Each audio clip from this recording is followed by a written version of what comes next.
Hello everyone, this is Mr. P. In this video, we're going to take a look at writing an email, a step-by-step guideline. So let's get started.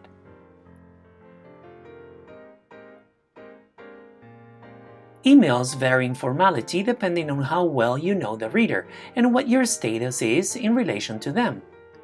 Emails should be polite, but they vary in level of politeness depending on who you are writing to and what you are asking them. This email guide helps you with the structure of emails plus tips and phrases you can use. So let's take a look first at the structure of emails. So number one, we have the subject line. This shows the reader the exact subject of the email. Number two is the date. Number three, the salutation, the greeting. Some people start with hi, others with the first names of the reader, like Mr. or Mrs. Number four is the reason for writing. Number five, the main point, so your main point of writing the email. And number six is your closing line. So now we're going to take a look at general tips.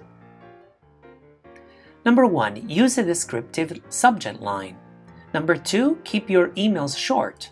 Number three, write simple, direct English. Number four, make sure your reader knows what to do next. Number five, reduce the amount of email you send. Number six, don't send heavy attachments. Number seven, be careful what you write in your email. Number eight, check your email before you send it. So let's take a look at each point now. So number one, use a descriptive subject line. Say what the email is about in a few words. Instead of writing urgent, write meeting at 10 a.m. about pay rise.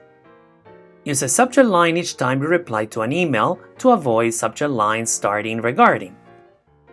Avoid starting general subject lines such as hello or hi, as some email providers automatically delete these as spam. Number two, keep your emails short. Try to keep to only one point in each email. If you write a descriptive subject line for each email, it's easier for your reader to understand the content of your email.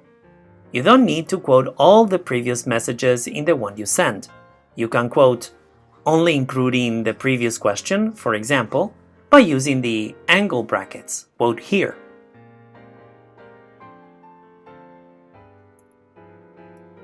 Number three, write simple, direct English. Use active forms instead of passive forms. Write short sentences rather than long. Don't use idioms. Use common words rather than technical or jargon words. Number four, make sure your reader knows what to do next. Help your reader act on your email. For example, if you want your reader to find some information for you, write, "Can you find me the sales figures for 2019? Instead of the less direct, I'm going to need the sales figures for 2019. Tip number five. Reduce the amount of email you send. Here are some ways you can reduce the number of emails you send to people. Make a phone call rather than writing an email. This is particularly effective if you only want a quick piece of information. Only write an email to the people who need to see it. Don't automatically click reply to all. Don't take part in chain emails when you have to forward something to a lot of people, for example. Don't reply to spam.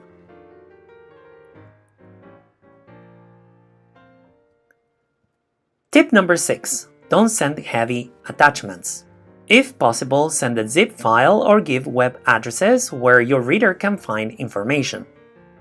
Tip number seven, be careful what you write in your email. Try to make your emails informative and polite and use a neutral tone. No gossip, no personal comments, no confidential information, and no ambiguous English such as sarcastic humor. Avoid using emoticons in business emails or too many exclamation marks. Tip number 8. Check your email before you send it. Use a spell check to eliminate spelling mistakes. Read your email aloud to check for grammar and punctuation errors. Ask yourself these questions. Is this clear? Does my reader know what to do next? Is this polite?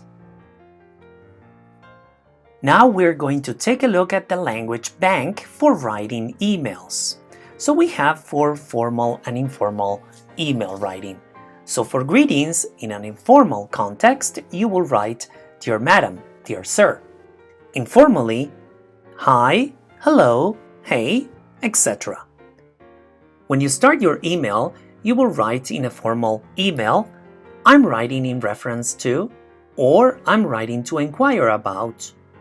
In an informal context, just a quick note to tell you, when you want to thank the recipient, in a formal email, you would write, thank you for getting back to me, or thank you for your prompt reply. In an informal email, thanks for your answer about.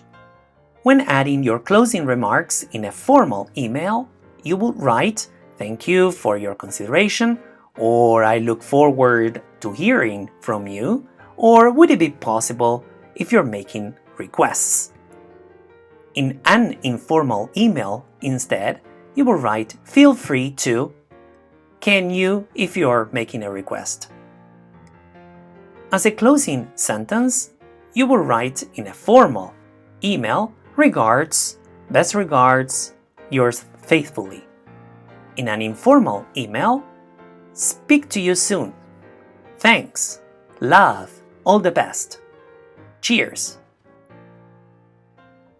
Well, that's it for today. If you have any questions, you can type your question under this video. If you haven't subscribed to my channel, please do. If you liked the video lesson, please click on the like button, and you may share with your friends if you liked it.